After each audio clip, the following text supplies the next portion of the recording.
It's Roll for Crit here at Gen Con 2018. Gen Con, of course, known for its board games as well as its role-playing games. One of those brand new hot releases is The Witcher, based off of the video game, and which was itself based off of a book series. So we're coming back to book form. This is one that I really like, although I have yet to play Witcher 3. I know, that's the best one, of course. But I am a big fan of the series and the lore, and I really think the idea of this RPG is cool. You got a chance to talk to some people over at the booth and get a little more info about how it works exactly. Please talk to me about The Witcher. Yeah, so this, I was really curious about this because, I mean, this has already been touted as a huge single-player game, and it already sounded like the perfect thing for an RPG game in the world and stuff. So my first question, obviously, actually was based, because we recently heard from Horizon Zero Dawn, where they said that was canon in the storyline. So I asked, is this supposed to be related to a particular time period? Is it canon? He's like, it is supposed to take place between 2 and 3, actually. Witcher 2 and 3, okay. So you do have the in-between time period, so you can sort of guess what the world's like. And the other big thing was, you know, just like Star Wars, you know, The Witcher. Why won't I want to play The Witcher? Right, yeah. You know? So he said that's true, just the Force users. So the way it works here is The Witcher is sort of your jack of all trades, king of none. He can do everything. But the duelist is going to be a lot better with blades, or the sorcerer and stuff like that.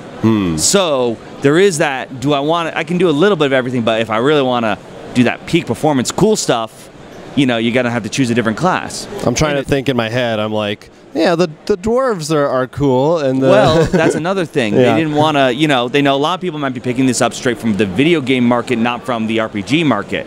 So one of the things is they have a small introduction, you know, explaining the world and whatnot. And then straight away, here are some pre-made characters and some people you may recognize. So you can just, boom, right off the gate, you can just play as the people you like in modes. But of course, they show how to build races and stuff like that.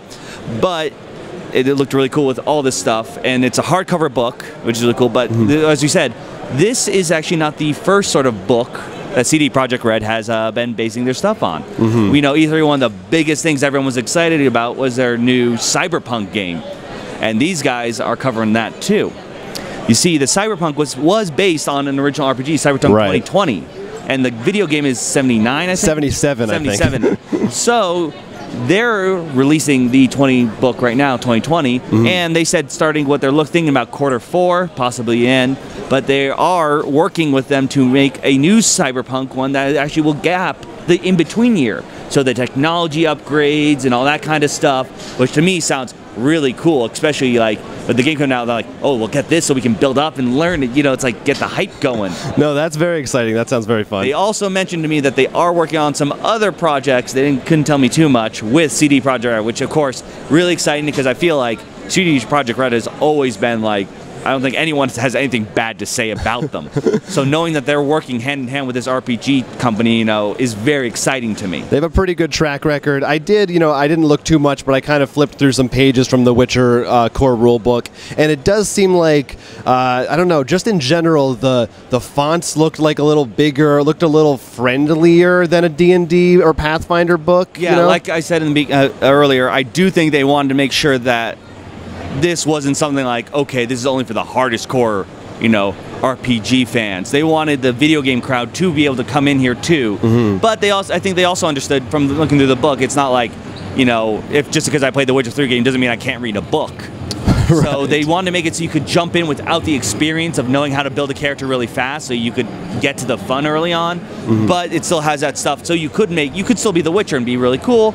Or you could make this something that's a huge fireballs, I'm sure, mage or something like that. So I think that's a great idea. I think, in essence, that's what a lot of the RPG companies are working. I think that's why we're seeing the Pathfinder 2.0. It's why we saw a 5th edition starter set and things like that. Right. I think they really want to make sure people don't have to be a math genius to enter these games. Right. No, RPGs are hitting more and more of a mainstream area, and I hope that they adapt more stuff like this. I know there was a Dragon Age role-playing game. It'd be cool to see, you know, Mass Effect, other Western RPGs or JRPGs in tabletop format, because so many of them, I feel like, are ripe for that adaptation. Yeah, I mean, in fact, our list of games, of not games, properties that should be made into board games, Destiny was one of mine, and I was hoping for an RPG, because these places do, whether the game is successful or not, have amazing worlds.